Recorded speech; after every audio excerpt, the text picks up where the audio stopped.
कर्नाटक के रण की बात करते हैं। प्रधानमंत्री नरेंद्र मोदी इस वक्त रैली को संबोधित कर रहे हैं, सीधे उनका रुख करेंगे।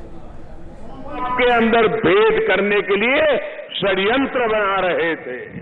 ಬಂಧುಗಳೇ, ಕಳೆದ ಕೆಲವು ವರ್ಷಗಳಿಂದ ಈ ಭಾಗದಲ್ಲಿ ಅಭಾವ, ಬರಗಾಲ ಈ ರಾಜ್ಯದಲ್ಲಿ ತಾಂಡವವಾಡ್ತಾ ಇದೆ.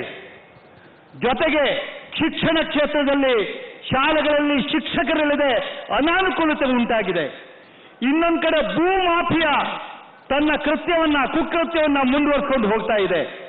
ಆದರೆ ವಿಪರ್ಯಾಸ ಅಂತಂದ್ರೆ ಈ ಮೂರು ವಿಭಾಗಗಳನ್ನು ನೋಡ್ಕೊಳ್ತಾ ಇದ್ದಂತ ಮಂತ್ರಿ ಮಹೋದಯರು ಅಂದ್ರೆ ನೀರಾವರಿ ಮಂತ್ರಿಗಳು, ಶಿಕ್ಷಣ ಮಂತ್ರಿಗಳು ಮತ್ತು ಗಡಿ ಮಂತ್ರಿಗಳು, ಇವರು ಮೂರು ಕೂಡ ದಿಲ್ಲಿಯಲ್ಲಿ ಕೂತ್ಕೊಂಡು ಯೋಜನೆಯನ್ನು ಮಾಡ್ತಾ ಇದ್ರು.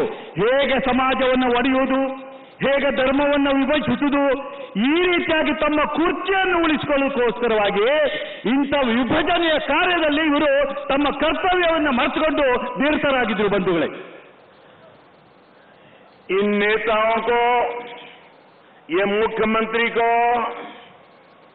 इनके दिल्ली दरबार को, उनके नामदारों को भगवान बसवेश्वर कौन है, अल्लम्मा कौन है, अक्का महादेवी कौन है, दसी माया कौन है, ऐसे महापुरुषों के साथ कोई नाता नहीं है।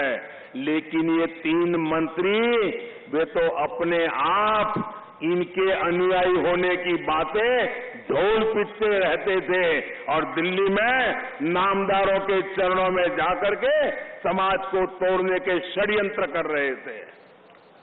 ಈ ಕಾಂಗ್ರೆಸ್ ಮಹೋದಯರಿಗೆ ಮತ್ತು ಅವರು ದಿಲ್ಲಿಯಲ್ಲಿ ಕೂತಿರುವಂತಹ ಅವರ ಮುಖ್ಯಸ್ಥರಿಗೆ ಭಗವಾನ್ ಬಸವೇಶ್ವರರು ಯಾರು ಅಂತ ಗೊತ್ತಿಲ್ಲ.